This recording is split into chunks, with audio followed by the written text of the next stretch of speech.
Today, I was joined by Jason McKnight of Recom. Recom are a fascinating business, set up in 2015 with Jason and Joe as a PM consultancy. Since then, they've grown another 3 divisions, a construction management arm, a kind of aftercare and facilities management arm, and then a passive fire protection arm. They really are fascinating. I would describe Jason as a proper thoroughbred entrepreneur. I almost hate the word entrepreneur now because people overuse the term. Jason is a proper entrepreneur, as is Joe. I've not met Joe, but Jason definitely is. What you like about this story is the systems, processes that Jason and Joe have put in place for the business, the fact that they've built out an amazing senior leadership team, the fact that they've got an advisory board, and that they are really structured in managing what is a very complex business. Honestly, if you want to aspire to be a proper entrepreneur, to manage more complex business and have the right tools in place to do that, then you need to listen to this episode with Jason.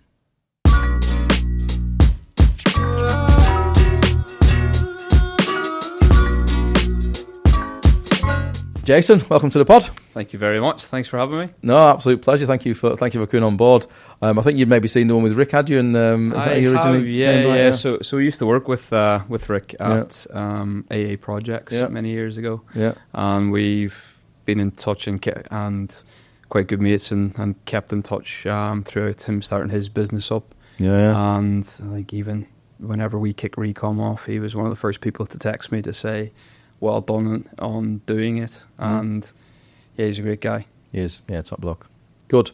So do you want to tell us about Recom in terms of size of company? I know you've got more than one division, maybe turnover. Just give us an idea about the business, Jason.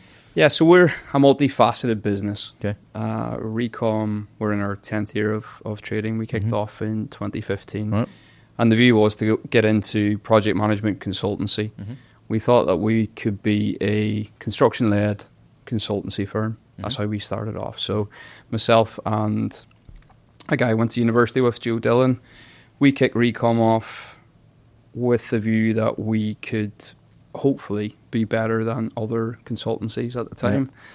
Yeah. And the ambition was always to go and expand, and that's really what we did after kicking off. So we got into construction then. Right. And more recently, we've got into aftercare and maintenance, and probably 5-6 years ago, we got into passive fire protection. Right. Brilliant. What's the headcount of the business? Yeah, so we are just under 60 team members carried in now, but on our passive fire protection side, we probably carry anywhere up to about 70 operatives. Right. Okay. So they're employed on a self-employed basis? Yeah. So a lot of the supervisors and a lot of the actual management team are cards in with us. Yeah. But the majority of the actual workforce have been on like a kind of statement of engagement, so to speak, but have been with us for 2-3 years. It's taken us a long time to build our team in the passive fire protection arm of the business because we value accountability and value getting things right first time. So there's a lot of people in the industry, unfortunately, that don't hold those values. No, yeah, absolutely. And it can't not be right. No, absolutely not. It's even more important now with having accountability and that traceable information and that golden thread really in the fire industry. Yeah, no, good. So going back, you said obviously you wanted to do things different to what the consultancy market was doing 10 years ago. What do you think? What was the consultancy market not doing right that you thought you could do better? Yeah, I think myself and Joe were always really ambitious. We started off at university. We went to University of Salford and did construction management there. Okay. That was a 6-month in sandwich degree. So 6 months at uni, 6 months full-time working with your sponsored company. Okay. Yeah. So we were really fortunate that we were employed by Lend-Lease. Yeah. So we had 4 years of university between work and doing the actual degree. Yeah. And we found ourselves in a position that we were dealing with the PM team more than one occasion, and they were being contractor-led, as opposed to being the other way around. We could very quickly in that kind of construction period find ourselves leading the PMs. Right. And we thought that there would be a really good angle here to go and be a construction-led project manager. So we set off in doing that probably It was a bit before 10 years ago. We set the business up in 2012 with the ambition that we would go and do something at some point. Okay. And we both left Lendlease around 2013. Right. Joe went to work for a subcontractor, so he was buying labour, he was buying materials, he was understanding that part of the construction spectrum. Yeah. And I went to AA Projects, so I was buying architects, design teams, and ended up as one of the senior PMs leading down for the University of Manchester in that consultants framework. So the view was that we would bring everything together at one point and have that holistic approach to construction from cradle to grave. And I think that's the point that we always wanted to get to. The realization of where we are now and what we've evolved to, I don't think we understood that at the time. But going back to your point of what was it that we seen 10 years ago, we seen an opportunity to be good construction managers with a PM cap on. So in terms of the way the business is structured, then I presume you provide, I guess, what you'd term mainstream consultancy PM work, as well as then more of a CM service line. Yeah, so the kind of four parts of the business, so to speak. So we've got project management consultancy. We set on national frameworks for that. So that is from business plan through to appointments of the consultants team, design team, through to planning and the full way through construction, holding a client's hand through that process. So that's first name on the team sheet, so to speak.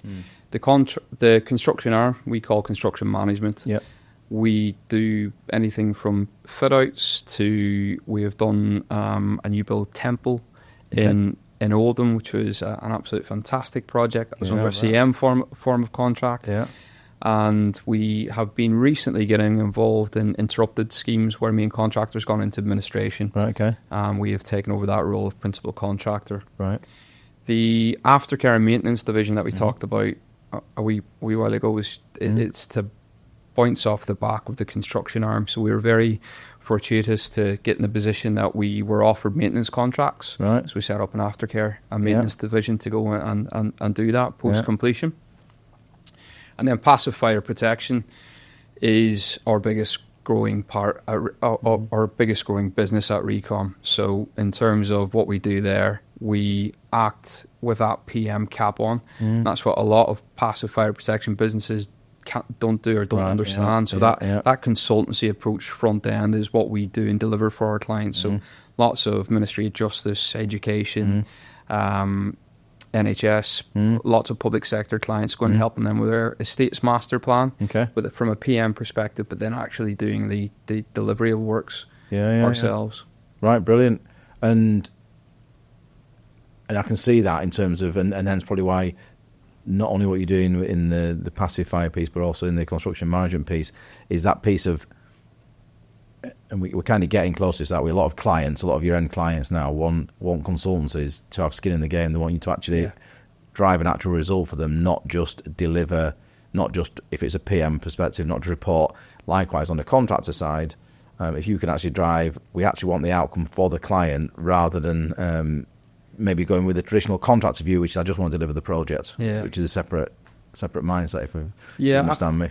Absolutely. And I think that we're long past the days now of it's a contractor's fault if there's an issue or the PM team don't understand the program because contractors give us a program.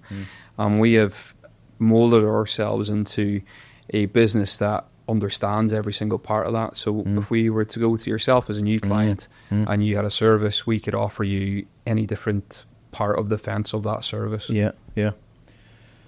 So 4 divisions, that must keep you busy, and it must be quite complex because they've got different parameters, different challenges, different target client base, I guess. They absolutely do, but it all stems from the same outset and the same kind of value drivers that we have as a business. So those value drivers are operating in a way that we offer a good service first time, and we are construction led. So each of the businesses, they operate in different fields, but they're from a construction and output led focus for our clients.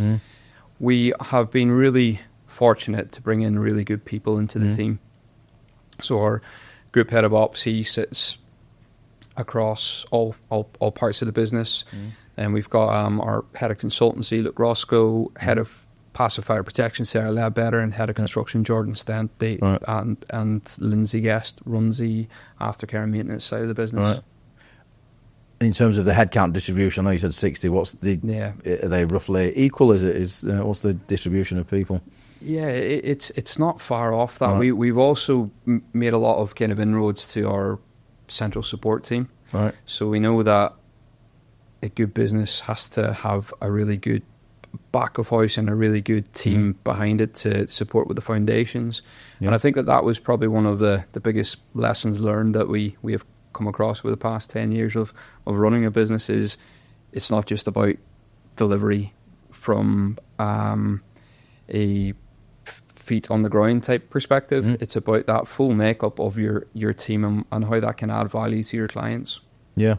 So I think people will be kind of fascinated by this in your business model, Jason. Obviously, you've got your different heads, and you'll have imagine different teams managing each one. What about the kind of central functions, finance, marketing, whatever else it may be? Does that sit as a top layer, or is each business got them separate? How do you manage that bit of it? I don't think we're big enough as a business to have individual layers. Yeah. And I think the best thing about our business is the interaction between different divisions, because the experience that we've got in the team is shared. That knowledge, those lessons, those previous employers, the diversity is shared throughout the team. Yeah, I can see that. So to bring a central marketing function into the team, we have done that recently. Yeah. We've also brought in a CMO into the business to help us grow and expand that marketing ask. Yeah.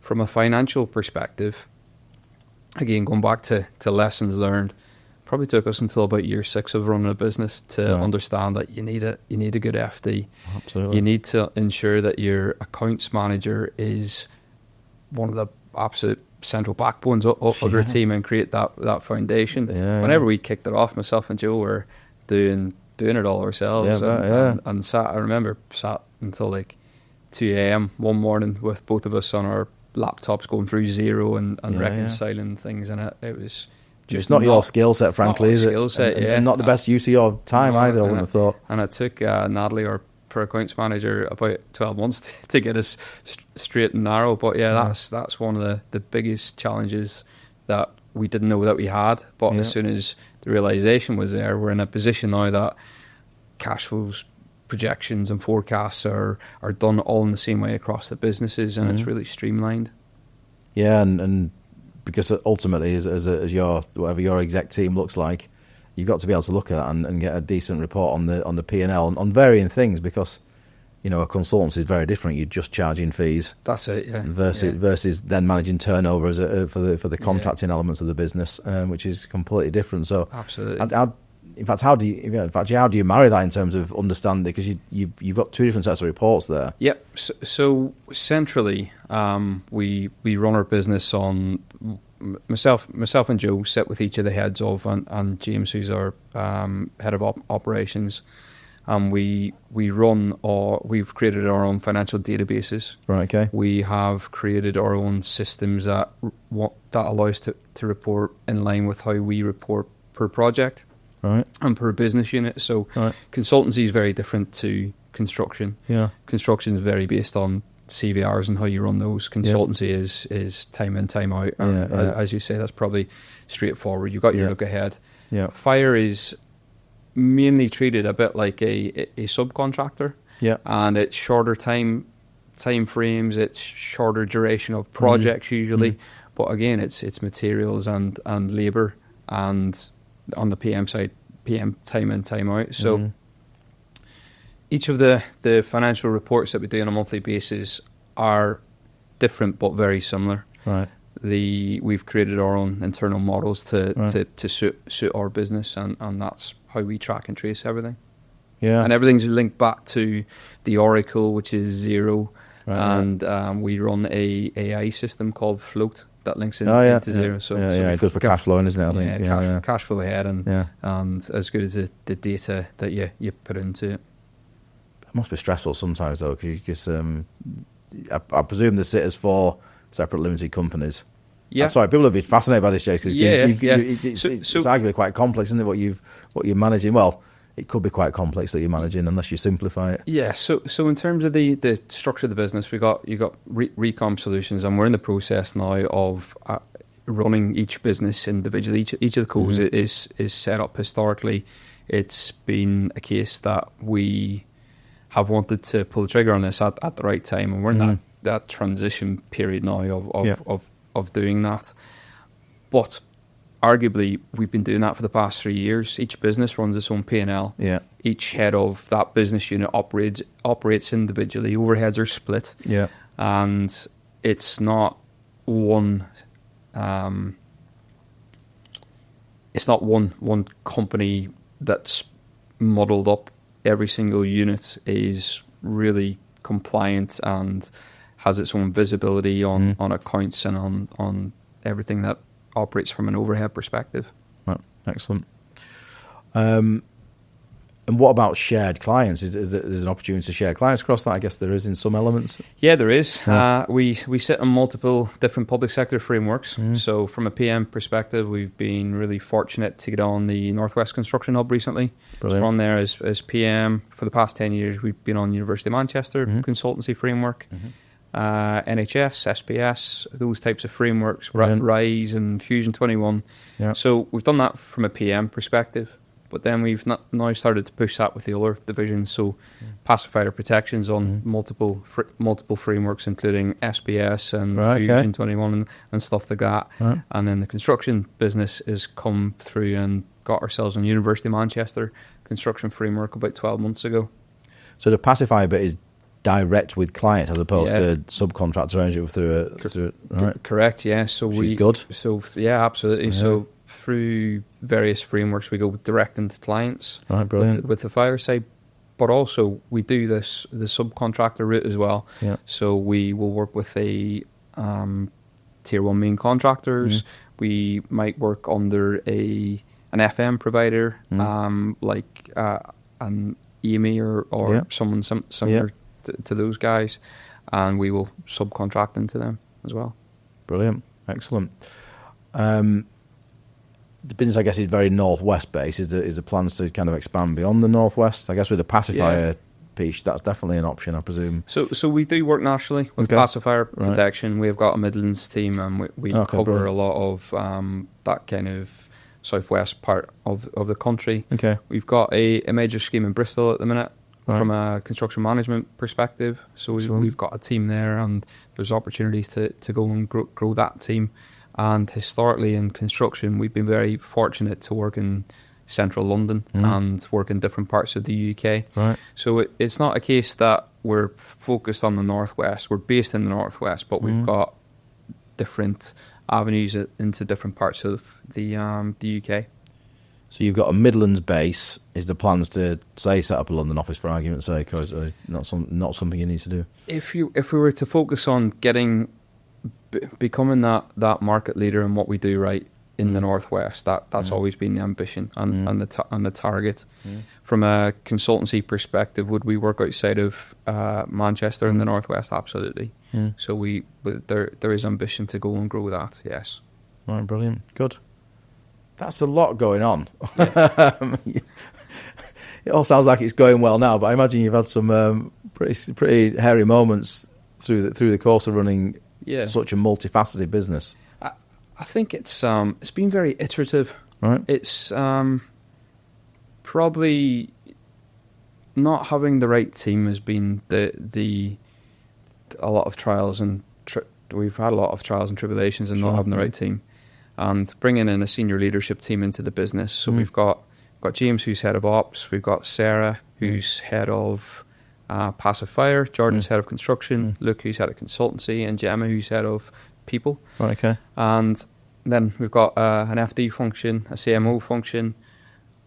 It's taken time to get to that point and build that team up. But we're really fortunate that the team gels really well and is that glue for making the right decisions.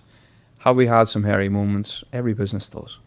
Yeah. And every business works through how to get out of a predicament. Some of our problems or obstacles and challenges, we've probably recruited too quickly at times without having either the pipeline or the client base to recruit for. We've taken on people that haven't been set with our beliefs and our values, and then they've added different frustrations to our team ultimately. We have picked projects and clients that don't fit our mold. Right. And what that does is that... How do you mean, Jason? Give us an example of that. So the wrong types of projects, or working with developers where it's a race to the bottom. Yeah. And what that does is that is an absolute time thief. It really puts pressure and stresses on the team because you're trying to do something that you're not set up to do. And it extracts value out of what you intended that profit margin to be in a project. So you look at picking the right client or the right project for the team that you have set out for, as opposed to a different type of client that you've got an ambition to go and work with.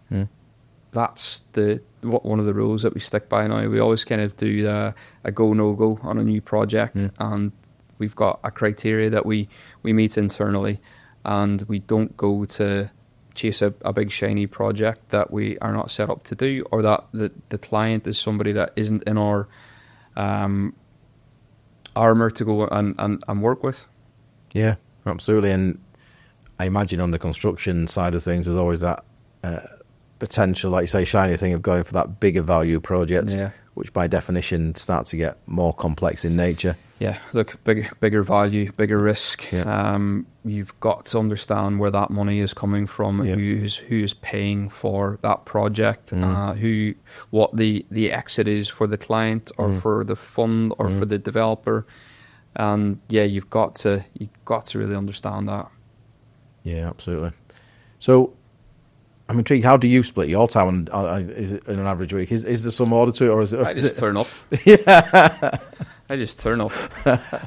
No, myself and Joe were really we're really aligned, and we spend a lot of time, myself, Joe, and James, setting our lanes and understanding who's responsible for what. And if we ever swim over into the other lane, it's very clear, and we have to rein ourselves in from time, because it can be.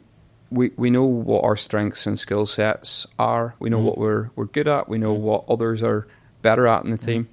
We're, myself and Joe in particular, we're really split in terms of what we do. He has been really fortunate that he's been involved in fire protection for nearly 20 years now. So his expertise was in that 20 years ago, and people didn't know what PFP was. And he is adding a lot of value behind the scenes into that with existing clients that he worked with 20 years ago. Okay. I think I've got a bit more of a business development type focus, and spend a lot of time. I get shouted at for spending too much money on coffee and stuff like that, but that's just par for the course. Of course it is, yeah. Okay, good. Where do you want the business to go next? Because you obviously, you've done well. So to go from, in fact, going back a second, how did that develop in terms of, give us a rough timeline. So you set up in 2015. Yeah.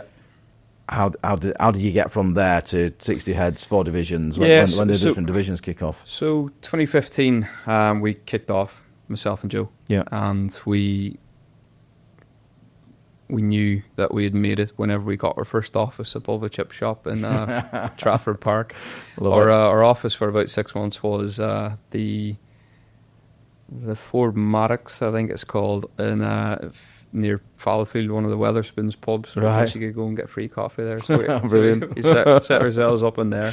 We were doing a fit out on Deansgate at the time. That was our probably first big job, called Central Working. It was co-working space. Okay. It was about a 500 grand fit out, and we knew at that time it was time to go. We'd kind of worked on when's the right time to pull the pin and go and leave our jobs.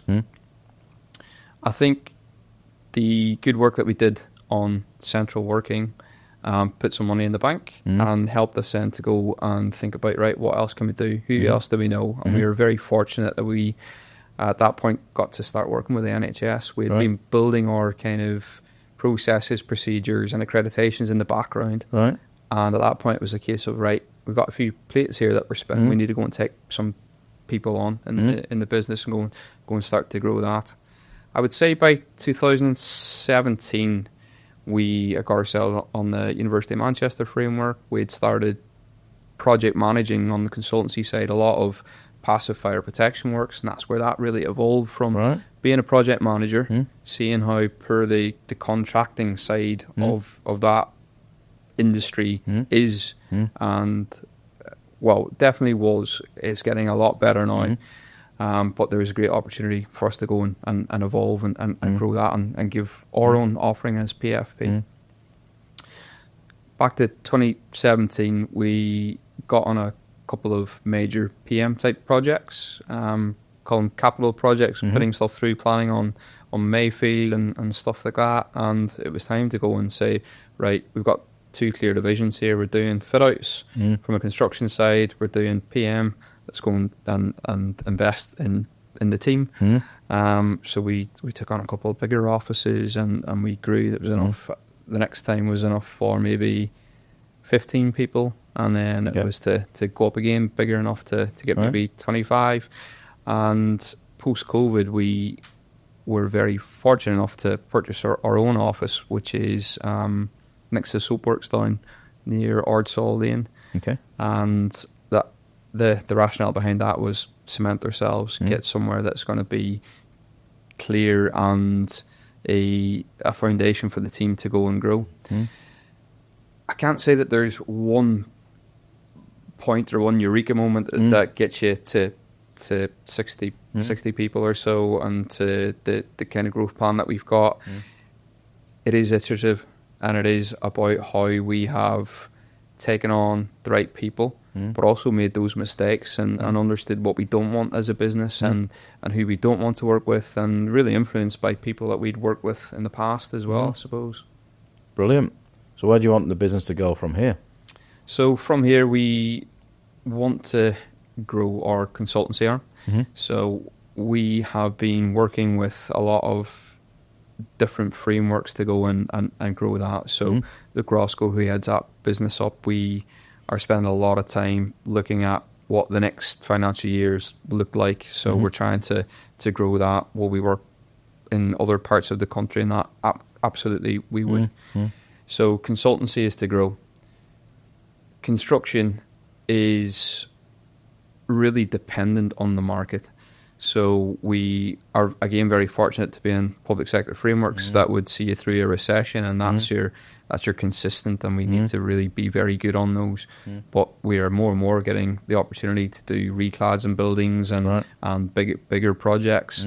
It's a cautionary approach to taking on the right project with that right amount of risk and ensuring that we've got the capability in our team. So at the minute we have got some gaps in the construction team that we are filling, but that's all about growth. That's all about getting better, and that's all about that right first time approach.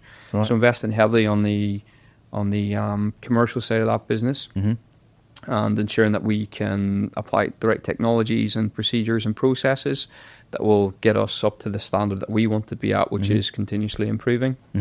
Passive fire protection, that's our biggest growth. Yeah, it's our biggest growth point. It absolutely is. We are spending a lot of time working on the strategy of that. We are ensuring that we've got the right team, the right contracts managers, the right talent and the right foundation to go and push that one up. And Sarah's doing a fantastic job of that. Yeah, brilliant. I imagine with that, the pacifier element is just getting that right kind of your supply chain right in terms of getting those additional individuals you work with from time to time, finding, like you say, the ones who've got the right attitude, the right degree of professional intent about how they're going to do their job day to day, and that's reflective of your brand. Yeah, and utilising the PM approach or that consultancy approach into fire, that's our USP. I don't see any other businesses doing that at the minute, and we're very assertive when it comes to putting the right process procedure in front end of a project and running a PM type offering in line with the actual value add, which is quality assurance and a system and an output which is a very safe building for our end users. Yeah, perfect. In terms of the consultancy arm, that's purely PM at the moment. Yeah, so that's we've done PMQS before that role, but the focus for us is to grow PM. So solely PM though. You've noticing, for example, going into cost, going into maybe fire safety consultancy, maybe building surveying. It seems like all those areas seem like they'd be a good fit with the wider business. There is opportunity to go and do that, and maybe down the line, kind of 3 to 5 years, that's where we get to. But the focus on consultancy at the minute is to ensure that we are seen as really good, strong PMs, and the difference that we provide is that construction focus. So being led and going into the front end of a project with a construction hat on as a PM, that's a different value add. If we're to go down the route now of building surveying, offering full cost management service without getting our offering absolutely nailed on with PM, I think we'll miss an opportunity. So there's a good opportunity for us to go and grow that PM arm.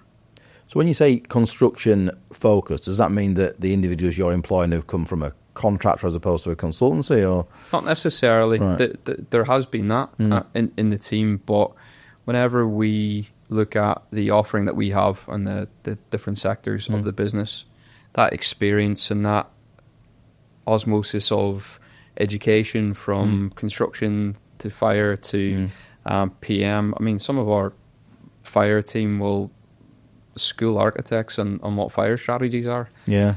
Our construction team will school our PMs on what good looks like on a short range program, or procurement strategy and delivery times and buildability. And you put that into the one room, and this is what we do very frequently is have the team working together. So we'll do a workshop, or we'll do a Q&A on a project or a brief, or if it's a scheme's going through a rebus stage, we'll bring our construction team in to work with the PMs to say, have you thought about this? Have you thought about that? And do it from a delivery perspective. So those things that a lot of PMs, and we've seen this, ask the contractor to do whenever we're sitting this side of the fence, we push that into our PM team. Yeah, okay, perfect. Good. Let's go back a bit, because I'm still not letting you off the hook on this one. Just talk me through what your normal week looks like, because I appreciate you say you're probably more BD heavy, but you must have so many different stresses and strains and people needing your attention. What would a typical week look like for you, if that's such a thing? Yeah, so we usually are very meeting heavy on a Wednesday and Thursday. Okay. So, and that's through each of the divisions, and that's really on a kind of a rollover. So we'll do construction, consultancy, fire, and we'll do strategy on a quarterly basis. Okay. We'll do financial every month, but there'll be some interim meetings in between that. Okay. We have our team meeting that James leads once a month. Right. I sit in various meetings for various team projects, I suppose. Yeah. So I can get pulled into looking at a strategy for something, or a finance review on any particular part of the business. Yeah.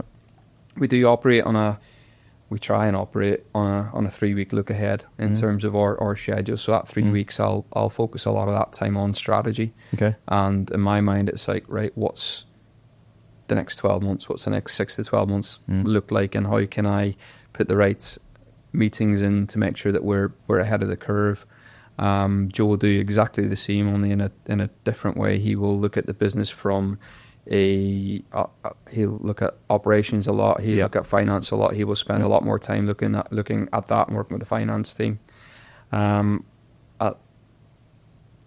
It does vary. There are structured meetings in monthly and weekly. I think sometimes it's a case of being there when you need to be as a business owner, or understanding that there's certain things that must take priority, and that falls down to the needs of the team, the needs of a client. We're in construction, so things change and move and evolve. So in doing that, so does your week. Yeah. Okay. Perfect. And do you think you and Joe just instinctively just love building something? Because the argument could be, why don't you just stay as a PM consultant? Why the hell are you doing these other 3 divisions? What's the point? Yeah, I think the point is, we knew that we were really, really ambitious people. Even at university, we were really ambitious on the projects that we So you guys go back to university days together? Yeah. You met at uni? Yeah, met first. We actually met whenever we were in school. We were getting interviewed for Bovis Lendlease at the time. Right, yeah. And I met him. He keeps saying I was the first... he was the first person I met off the boat from Ireland. So we go back, 20 odd years. Right. And in doing that, we have built up... we've built our business, but also our kind of friendship's a big part of that as well. Yeah. And going back to why we want to do what we're doing, we've seen opportunities and we've taken them. We have seen that there are instances where other businesses or people aren't doing things correctly and we could do things better. We have tried other things that have failed. And such as we set up a training company. Right. And we realised that we are not trainers. Yeah. We haven't got that skill set. And then we wrote back and got ourselves back in our lanes again. And I think it's all about understanding what you're good at and how you can offer value back to your clients and be profitable as a business. That's a really key thing. If your team isn't seeing that they're in a profitable environment or in a business that's adding value to clients, then we've seen it before that things start falling in and people's heads start falling off and there's a lot of different pressures and different angles that come into businesses like that. And for yourself as well as business owners at the end of the day, if you get to a point where it's not profitable and it's super stressful, then it's not a good place to be, is it? For any business owner. And look, we've been there in the past. We've been in a position that we haven't been paid, and we are, because you're in a contracting type environment, you don't get paid, and that's a lot worse than being in a PM type environment where you don't get paid. So it's all about that strategic risk, and it's all about ensuring that you pick the right client and project to work with. Yeah, and as you alluded to earlier, you've learned that over the years about making sure you pick the right clients to work with. Absolutely, yeah. And has there been a really fuck, we're in trouble moment at any point? Yeah, there's been a couple of those, and I think we've been very fortunate that we have had the right team and the right guys and girls in the team to build that resilience around you. Good. And I think when we've had projects or that have been troublesome, or we have been under a lot of financial strain and pressure in the past, that we haven't looked left and right and thought there's nobody there. The team, and in particular the SLT, have been absolutely brilliant over the past 4 or 5 years since we started it. And when you come to a point where shit's hit the fan, you've not got money coming in, or you're chasing stuff, you become so focused on trying to chase one thing that you forget about other things. And whenever you get into that position, the team have shared that pain, and it's been really good. And it's critical, isn't it, for a team of a business of your size and the complexity of it. If you don't have a good SLT below you and Joe, then absolutely. And I think from a partnership perspective as well, I can imagine if you're running solo in points like this, or points that have been really fractious, or you're up against it from a financial perspective, and I imagine it's very lonely up there by yourself, doing it as like a solo owner, manager, founder, whatever. But having that partnership, and then having James in there, and then having the SLT kind of leading in with him, we've overcome lots, and we've made a lot of better relationships in doing that, and resilience has been a massive thing for that group. And have you and Joe, or in fact you and Joe on the wider SLT team, have you have you done additional training development? Have you in terms of your personal development as leaders? Yeah, absolutely. So I was very fortunate I went and cracked on with an MBA a couple of years ago through and do you ever sleep? Yeah, you should ask my wife that. So completed that a couple of years ago. Right. The team have been on different leadership and development courses. Brilliant. We are looking to bring in an executive coach. Good. We've been fortunate that we've brought in some experts in the industry to help and support us now. So we've brought in I would call them NEDs, but it's more like an advisory board. Okay. So a couple of people that we've known through the industry come and challenge us once a quarter, and we have official board meetings and Brilliant. and ensure that we are all pulling in the right direction. So what are I presume they're all experts in their own field. What are those out of interest? Not the individuals necessarily, but what do they bring? What's their expertise? So one of them is a commercial expert. He was a commercial director at Balfour Beatty for Brilliant. a couple of decades. Right. He's called Steve Hardy, and then Russell Stewart was one of my first bosses actually. Right. And he got himself into a position that he was one of the kind of senior directors at Lendlease. Right. And then he started his own consultancy business, and he runs different teams. He looks at supporting clients setting projects up. Right. And the skill set that he brings is always looking forward and always ensuring that you are well aware of your surroundings and that you're looking at how to limit damage, so to speak, and that your teams function really well together. Brilliant. I'm really impressed. You've obviously got a very well-rounded business, and you recognise that you guys can't do it all, and you've called on that. It's taken us a long time to recognise that, and sometimes you said before, why didn't we just stick as PMs? Yeah. Sometimes when we have to we love getting our boots on and going out and visiting site and stuff. Sometimes there's that like nostalgia of should we have just been construction managers, and then we wise up and it's a case of no, this is where we're. But a lot of businesses do not have the structure that you guys have got. I can tell you that for a fact. No, and I get that, and we are really fortunate that we have brought in experts to guide us, and we have been trigger happy historically at making decisions, but going through different obstacles as we have developed the business has made us take a step back, bring in an expert, bring in somebody that knows about a subject matter, and take advice not just from that person, but go and get another third party and bring them in to challenge that advice. We do that a lot. That's brilliant. I'm honestly genuinely impressed with that, because I say a lot of businesses don't do that, but should do that. Yeah.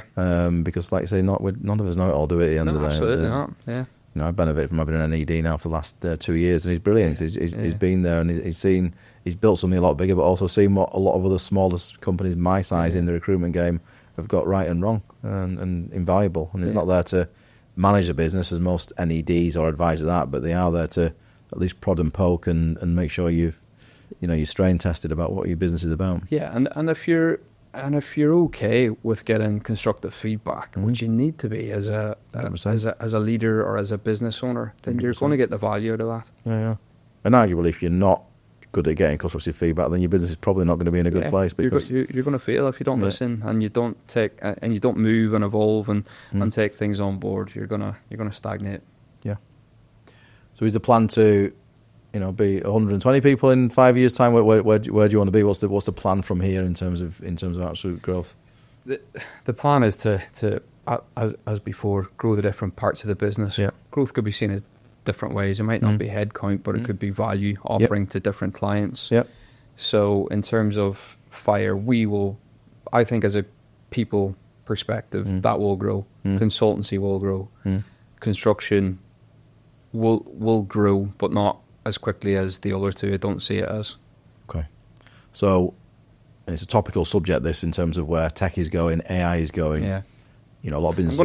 I'm going to correct myself on that, because going back to construction, with the right client, with the right project, and with the right opportunity, that's absolutely a great opportunity to grow that team and bring in different people from the industry, which will ultimately help the other three parts of the group.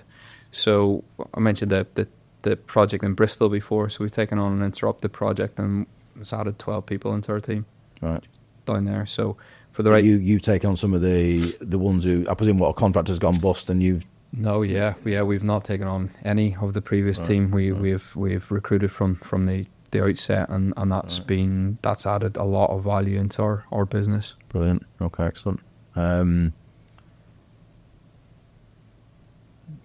So with tech, with AI, things are changing. So you alluded to that it might not all be headcount growth that you get that growth from. How do you see your business growing in terms of a combination of headcount, applying technology to improve productivity? What's the plan or vision with that? So like every business, we haven't got AI right. Nobody has yet. No. And in doing that, we are doing a lot of trials, testing, and we have got, I mentioned central support before. We've created a role for a data analyst to support with the growth of AI, and we've looked at lots of funny and weird different things that we could do. Yeah. Bringing in a CTO into the business, that's our natural next step. So we've done the FD. We have now employed a fractional CMO. Okay. So bringing in a fractional CTO is where we need to get to. So we're in the process of evolving that and evolving our internal systems. We know that I don't want the team to be typing. I'm wasting time typing. Yeah. I want them to be deciding, thinking, and creating that output that we have given our clients. But in a different way, I want to create time for the team. So that's the way that AI is going to benefit us. It's going to automate things. It's going to create value to our clients and to our team by taking away the administration and that type of interaction that they have on their projects. Yeah, and that for me is what's obvious with AI is just the reducing admin time. Absolutely, that's the bit it can do really well. Yeah. It's not going to reinvent your product. It's not going to reinvent how you deliver the consultant service, but it is hopefully going to make your people less admin heavy and hence be able to deliver more time and effort and value to the client at the end of the day. It's going to do that, but it's also definitely going to bring us in opportunities. We're working on a few systems that we're developing now to look at how we can bring in different opportunities into the business. So we're looking at our own types of models. We're looking at how we can make that interact with our CRM system and pull leads in from data that's out there. Because that's the thing with it. With historically, you would go and trail through lots of different public sector websites for new projects or Barber AI or ABI or Clay maybe or something like that. But there are tools out there that can be manipulated to do what we want them to do as a business, and that's what other businesses are doing. So that's the plan. Yeah. Honestly, you think a lot of the businesses are doing that. I think some are. I'm not sure a lot in the SME market are. I think a lot in the larger players most definitely are. Yeah. But not necessarily in the SME market. So again, hats off to you. Definitely that CTO, if we don't onboard that position soon into our business, we're going to fall behind the curve.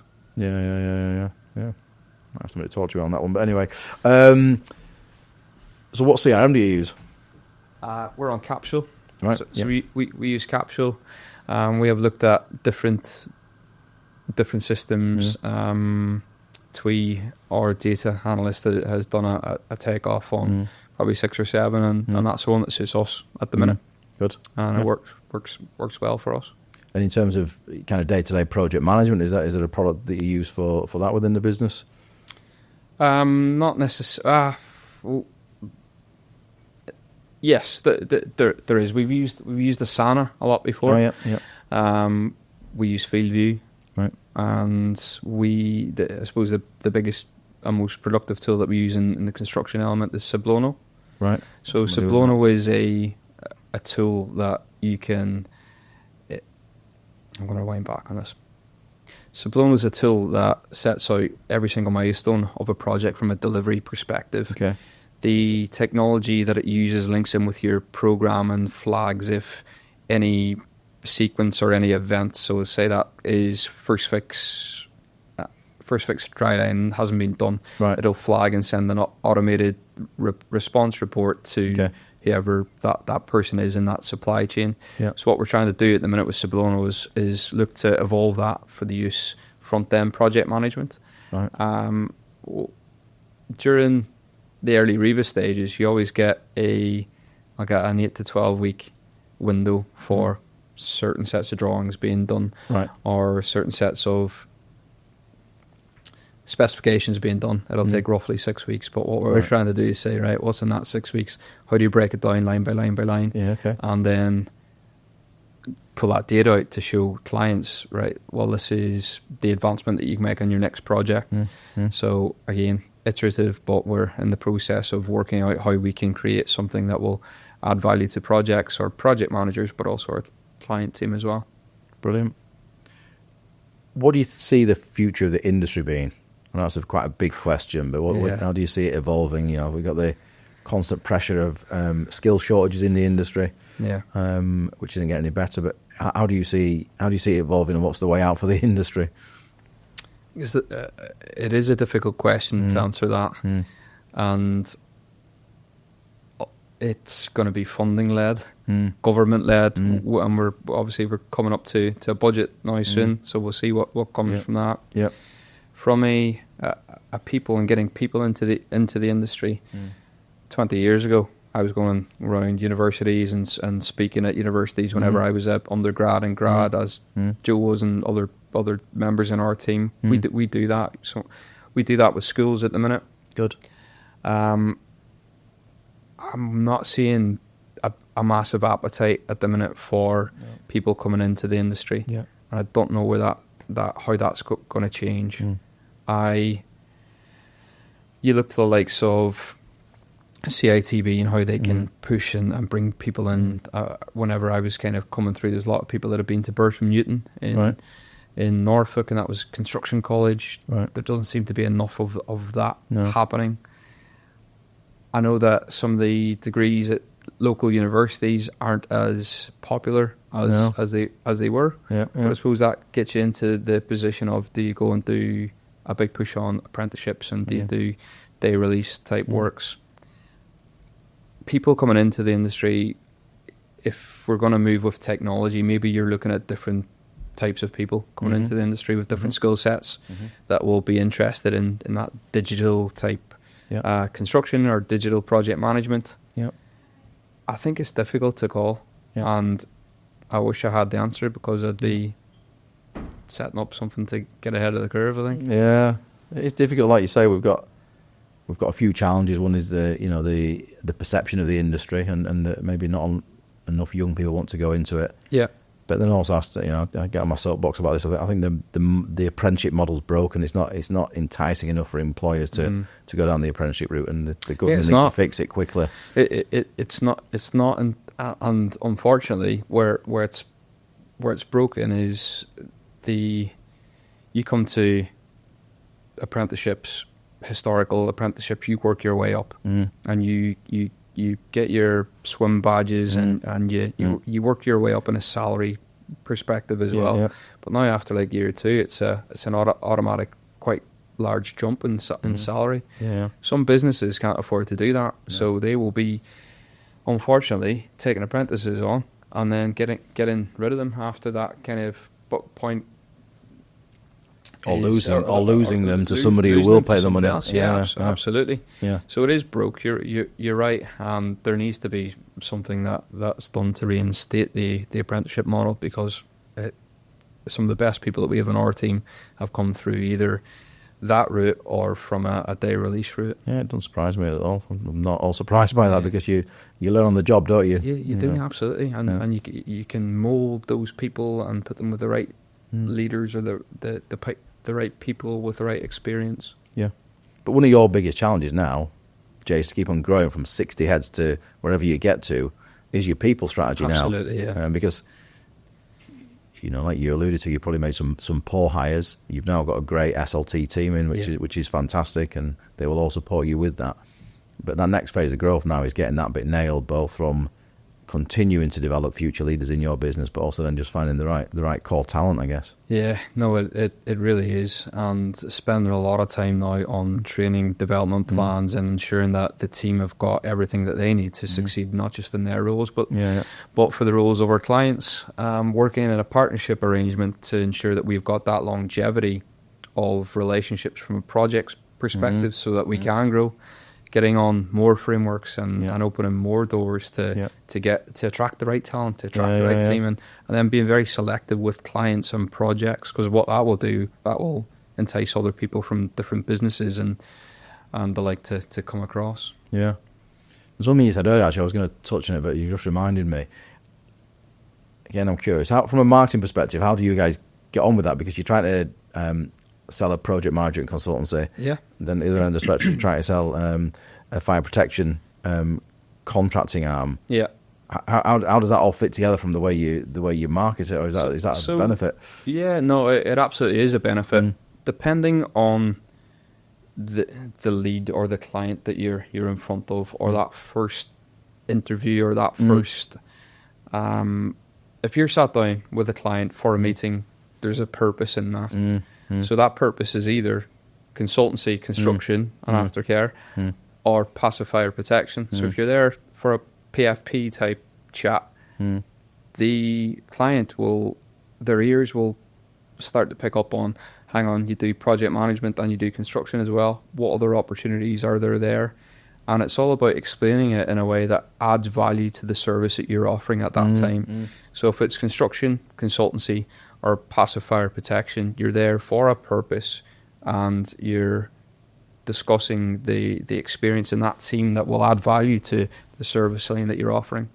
So we push on different marketing approaches, and it might be education, it might be the NHS, it might be fit out, and we'll have a targeted campaign that will go and push to a sector in a strategic type calendar of events, and that's what our CMO's helping us with at the minute, is to go and ensure that each part of the business is pushed in the right way, but you're also cross-selling your services as well. Yeah, because I imagine, I don't know how much you attend different conferences, exhibitions, you obviously go with a different target market depending on where you attend, I guess.